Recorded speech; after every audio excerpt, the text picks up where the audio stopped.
তো দেখ গিটহাবটা খুললে এরকম কিছু দেখতে পাবি। এখানে এই নিউতে ক্লিক করতে পারিস, কিংবা এখানে দেখ প্লাস আইকন আছে, এটাতেও ক্লিক করতে পারিস। তো নিউতে ক্লিক করলে ডাইরেক্ট তোর এই পেজটা খুলে যাবে। ক্রিয়েট এ নিউ রেপোসিটরি, রেপোসিটরির নাম দিয়ে দিবি।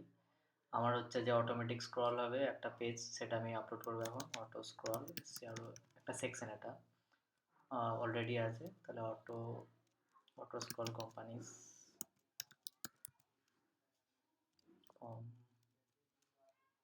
কোম্পানিস, এটা হচ্ছে নাম। অ্যাড রিডমিটা অন করে দিবি, ভিজিবিলিটি পাবলিক এগুলো অন থাকবে। দিয়ে ক্রিয়েট রেপোসিটরি করবি।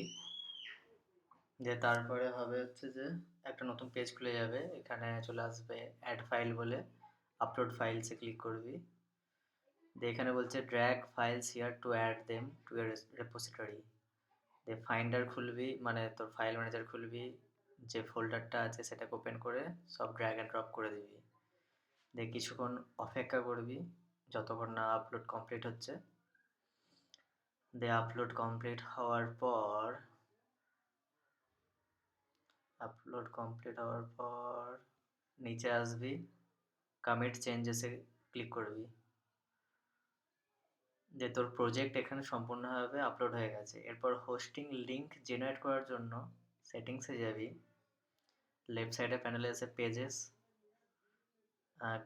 এখানে গিয়ে এই গিট ব্রাঞ্চে আছে, ব্রাঞ্চে মেন সিলেক্ট করবি, সেভ করবি। সেভ করার পর এখানে তোর ডান। তারপর তোর কোডে ব্যাক করে যাবি, এই কোডে ক্লিক করে তারপর এখানে দেখ এই ডটটা শো হবে, তার মানে এখন প্রসেসিং চলছে। প্রসেসিংটা হয়ে যেতে দে, কিছুক্ষণ ওয়েট করবি, 1-2 মিনিট। তোর প্রজেক্ট কত বড় আছে তার উপর নির্ভর করবে। অপেক্ষা কর কিছুক্ষণ, রিফ্রেশ মারতে থাকবি চেক করার জন্য। দেখ ক্রিয়েট হচ্ছে এখন।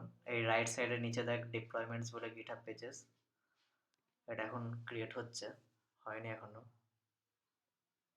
দেখ এখানেও রাইট চিহ্ন দিয়ে দিয়েছে, এখানেও দেখিয়ে দিয়েছে নাও কমপ্লিট হয়ে গেছে। দেখ গিটহাব পেজেসে ক্লিক করলাম,